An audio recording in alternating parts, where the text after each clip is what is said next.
안녕하세요. 정순영 TV의 정순영입니다. 지금 이 시간에는 고려인 지원단체 사단법인 너머 손정진 이사님과 광주에서 디아스포라를 전공한 양소영 박사님의 대화가 있겠습니다.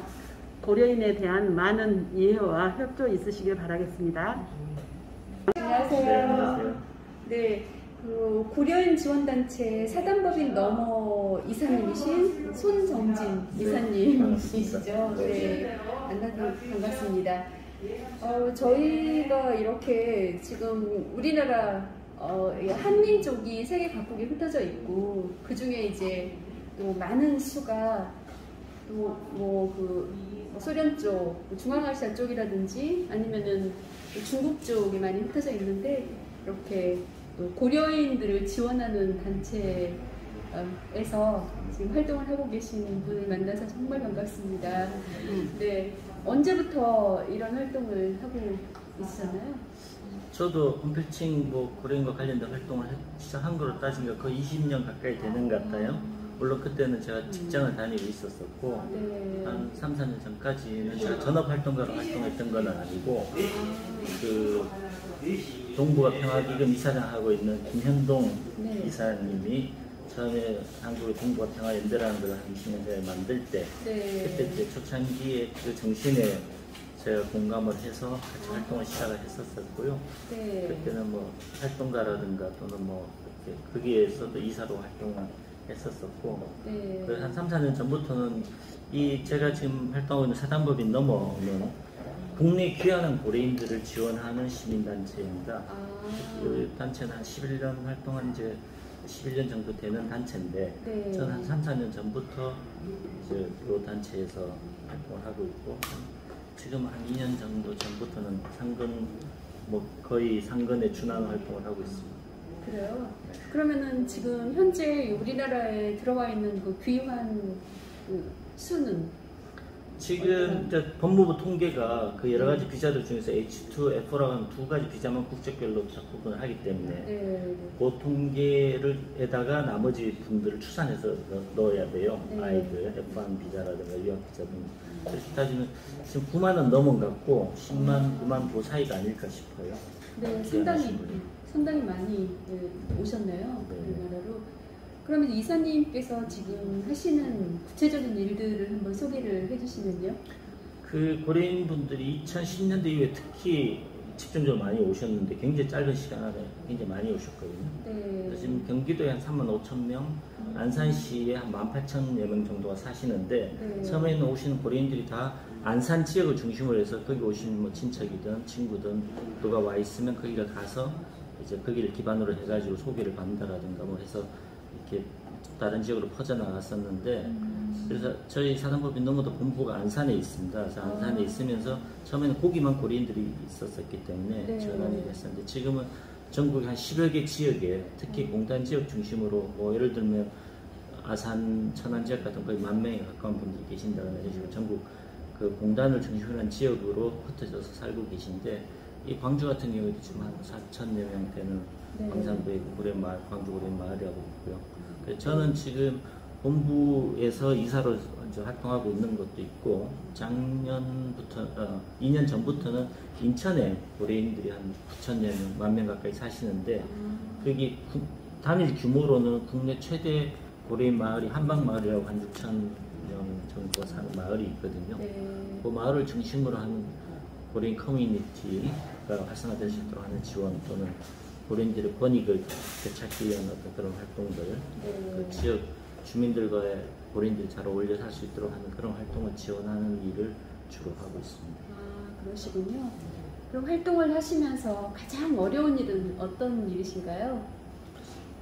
첫 번째 제가 갖고 있는 생각에 비해서 능력이 좀 부족한 거는 기본적으로 어려움이 많이 있고요. 네. 예를 들면 하다못해 제가 러시아 말을 제대로 좀 유창하지 못하는, 의사소통이 유창 정도가 아니라 의사소통이 안 된다는 그런 개인적인 부족함부터 있지만, 네. 기본적으로는 국내의 법 제도가 그분들이 국내에 한민족이기도 하고, 그분들이 나라를 떠나거나 국적을 잃은 과정은 다 역사적 비극에 의해서 본인의 의사가 아니고, 그렇죠. 그래서 비극에서 그렇게 된 것이면 당연히 국내로 모국으로 귀환을 하면 그 권리가 회복되어져야 되잖아요. 네. 그게 어쨌든 유보됐거나 어떤 비극으로 인해 갖고 그게 제한되어 있는 거니까. 네. 그러니까 그게 아니고 그들을 외국인 취급해서 어떤 뭐 출입국 관련된 데서부터 국내 정착 이런 여러 가지 법적 제도가 한민족으로서가 아니라 외국인으로 그 대하고 있는 한국 사회의 어떤 그 기본적인 네.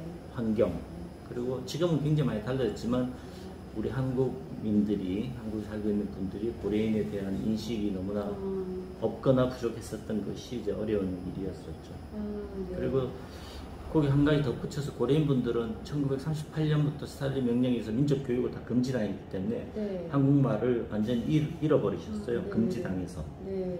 그분들이 게으르거나 뭐 민족의식이 없어서가 아니고. 그래서 한국에 와서 한국말을 못하니까 할 수 있는 일이나 거주할 수 있는 지역이나 여러 가지 굉장히 선택이 제한되어 있는 거죠. 네. 공장에 건설 현장밖에 못 다니신다라든가. 그럼 당연히 거주도 공장 지역에 가까운 데에 싼 집이 모여있는 곳에만 모여 살 수밖에 없다라든가.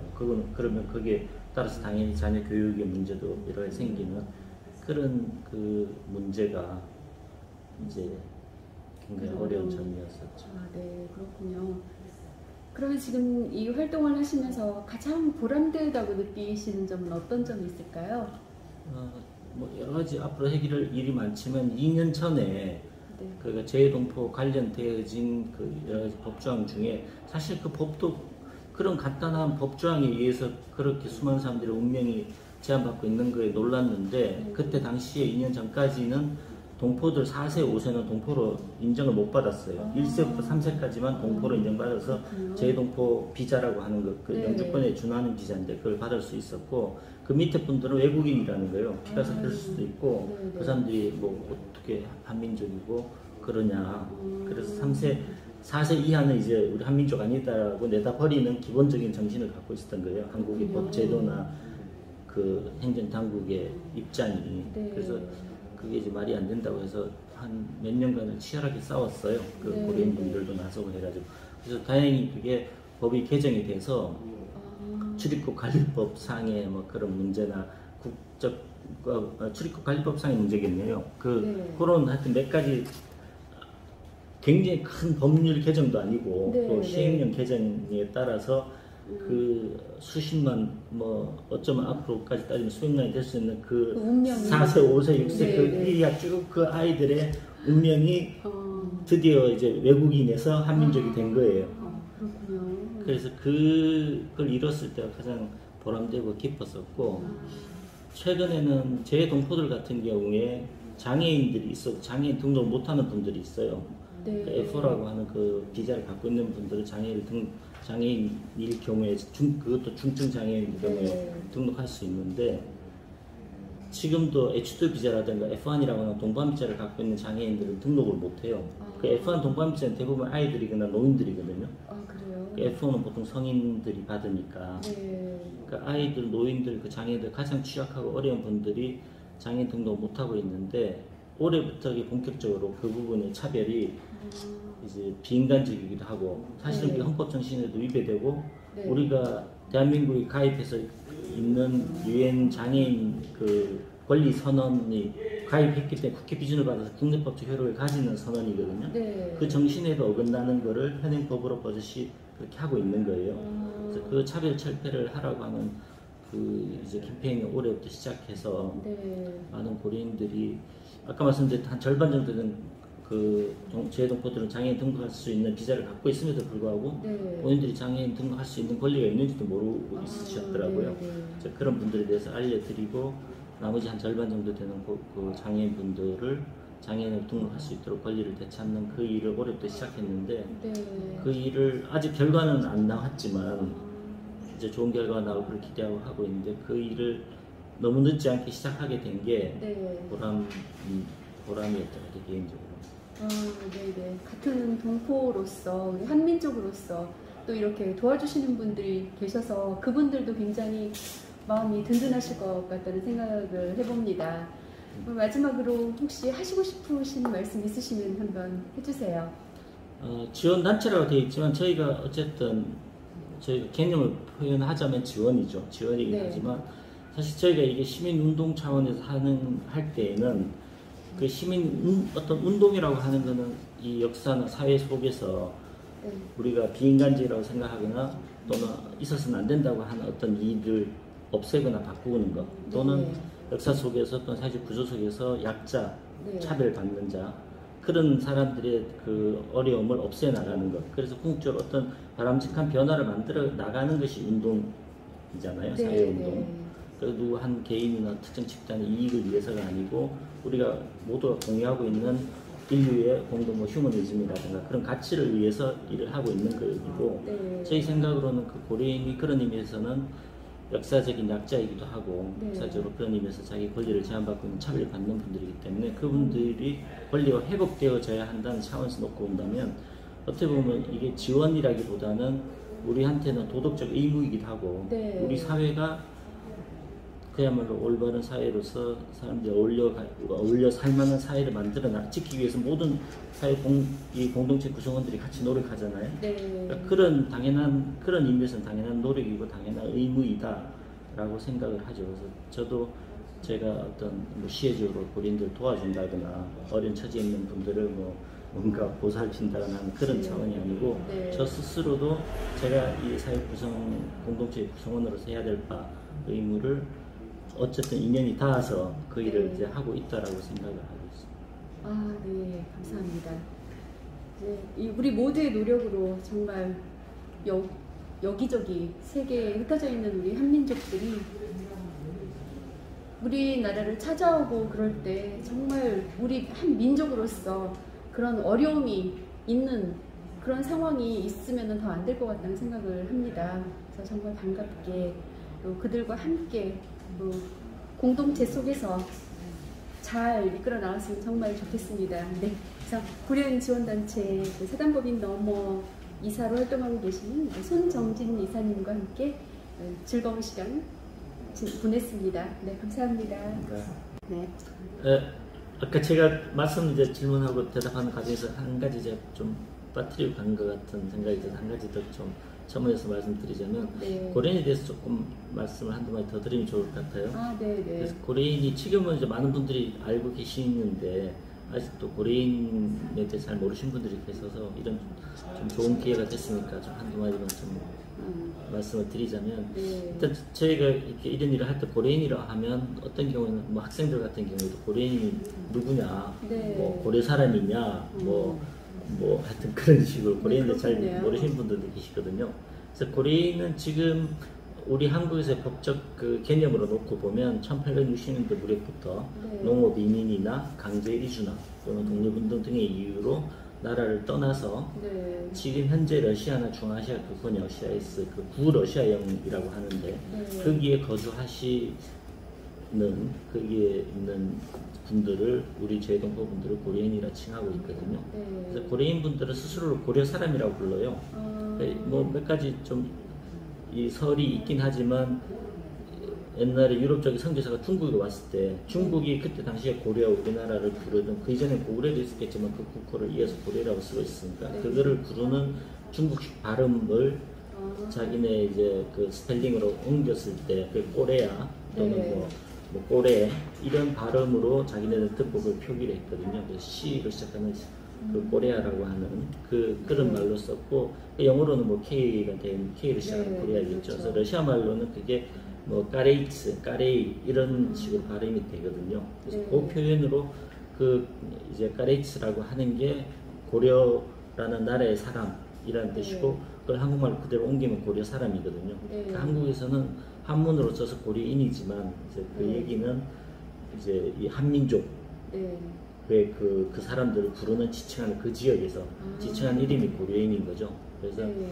지금으로 놓고 뭐 러시아나 중앙아시아에서 살고 있는 우리 한민족 동포들이 고려인인데 이분들이 그 기본적으로는 굉장히 어려운 역사적 경험을 디아스포라라고 자의에 의해서가 아니고 타의에 의해서 조상 땅으로부터 쫓겨나오거나 이제 네. 피신을 해서 딴 지역에 사는 그런 공동체나 그런 과정을 디아스포라라고 하잖아요. 네. 그러니까 한민족 디아스포라, 특히 근대의 한민족 디아스포라에서 가장 고난을 많이 겪은 분들이에요. 네. 3번에 걸쳐서 완전히 뿌리 피는 그런 역사의 과정을 겪었거든요. 나중에 뭐 자세히 말씀드릴 기회가 있겠지만 어쨌든 연해주로 한국에서 떠나서 갈 때 거기서 독립운동을 했던 독립운동이나 네. 망국의 어떤 그런 일들 때문에 역사적으로 그런 고난 때문에 거기를 옮겨 사셨던 분들이거든요. 그게 고려인들 독립투사 독립운동가의 후손이라 하는 게 그냥 레토릭이 아니고 언어적인 뭐 수사적 표현이 아니고 그때 당시에 전체 인구가 한 10만일 때 한 10,000명 정도가 전투부대에 가입을 했어요. 그 성인 남자들 한 3명 중에 1명, 3명 중에 한 분은 전투부대에 가입했었다는 얘기잖아요. 네. 그 나머지 그 가족들도 거의 전 그 고려인 공동체들이 독립운동을 싸우셨던 분들이거든요. 그렇군요. 그래서 어쨌든 그 모국에서 그게 뿌리 뽑혀 가시고 고난을 겪었다는 거고 1937년도에 스탈린의 비밀 명령에 의해서 그때 당시 일본 제국주의가 전쟁을 앞두고 있는 상황에서 고려인들 한 20만 명이 이르는 고려인들 아주 짧은 기간에 한 2달도 안 되는 기간에 전원을 다 강제로 이 중앙아시아로 강제 이주를 시켜요. 한 2,000km 떨어져 있는 곳으로. 그래서 완전히 맨손으로 한 사람당 30km 정도는 간단한 집 만들고 그 허벌판에 떨어져서 겨울을 지내면서 정착해 살았던 그런 두 번째 뿌리 뽑히는 고난을 겪었는데 이분들이 한민족의 이 우리 자랑스럽게 생각한 한민족의 그런 고난을 굴복하지 않는 정신의 표상인 것이 그분들 그런 뿌리 뽑힘을 당해서도 그냥 가서 겨우 살아남는 한 4배, 5배씩 더 많이 생산하는 거예요. 농사를 어마어마하게 잘 짓는다거나 그분들이 그렇게 해서 벌은 돈을 다 자식 교육에 투자를 해가지고 전 민족 공동체가 신분 상승을 했을 정도로 전체 한 2-3대 정도 만에 직업을 가진 고려인의 55%가 전문직이에요. 그리고 다 농촌, 집단 농경에 살던 분들이 1980년대 말 정도 통계를 보면 전체 인구의 85% 가까이가 도시에 살아요. 그러니까 한두 사람의 그 공동체에서 영웅이 나오거나 엘리트가 나올 수는 있지만 그런 전민족 공동체 전부가 그런 식의 신분 상승을 한 예는 러시아에서는 없었어요. 유태인도 그렇게 못했었던 거예요. 그래서 그런 기적을 만들었던 분들이고 또 91년도에 소위 연방이 붕괴되면서 그때 고려인들이 가장 많이 살고 있었던 우즈베키나 카자흐스탄에서 민족주의가 이제 그게 아주 그 기운이 높아지면서 특히 우즈벡 같은 경우에는 아까 말씀드린 전문적으로 종사하고 있던 사람들이 우즈벡 민족이 아니거나 우즈벡 말을 못하면 다 쫓겨나거나 고위직을 못 올라가고 거기서 굉장히 많은 사람들이 어쨌든 그 쫓겨나게 돼요. 그래서 완전히 뿌리가 뽑히게 되는 거죠. 그리고 카자흐스탄 같은 지역도 소연방의 경제가 붕괴되면서 그동안 모아놨던 돈들이 다 휴지 조각되고 완전 밑바닥에서 맨손으로 시작해서 그분들이 러시아로도 이주하고 해서 어쨌든 그런 고난이 굴하지 않고 살아남아 있고 카자흐스탄 같은 데는 전체 기업인의 거의 20% 가까이가 고려인들이래요. 그 카자흐스탄의 가장 큰 기업의 소유주도 고려인이고 그럴 정도로 고난에 굴하지 않고 그걸 이겨내서 기적을 만들었던 분들이에요. 그래서 아까 말씀드렸던 특히 우즈벡 쪽에서 그렇게 어려움을 겪었던 분들을 중심으로 해서 2010년대 이후에는 국내에도 전 세계 한 50만 명 고려인들 중에 한 10만 명 정도가 국내에 귀환을 하시게 됐거든요. 그래서 우리가 만나보게 되는 고려인들은 그런 고난을 이기고 어쨌든 여기까지 와 있는 분들인 거죠. 그러니까 독립운동의 후손들 정말 우리가 잘 모셔야 되는 그런 분들인데 그런 것에 비해서 지금 많이 부족함이 많은 것 같습니다. 저도 이제 몇 년 전에 카자흐스탄을 갔었어요.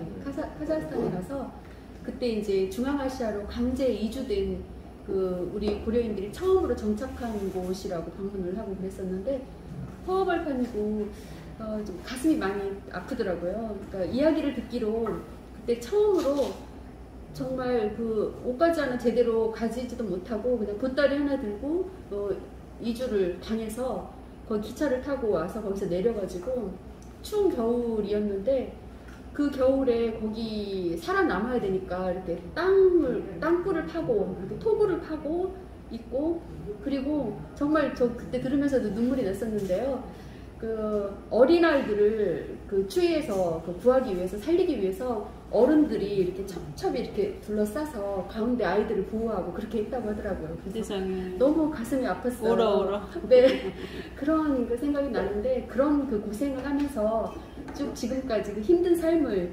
살아오신 그분들을 저희가 또 잘 포용하고 이렇게 우리가 잘 몰라서 또 배척을 하기도 하고 좀 그런 마음들이 있기도 한데 이제 그런 부분들을 좀 잘 알게 되면 아마도 마음들이 달라질 거라고 생각을 합니다. 네, 이 감사합니다. 생각을 지금 계신 분이 계시니까 너무 네. 고맙습니다. 오라. 네. 감사합니다.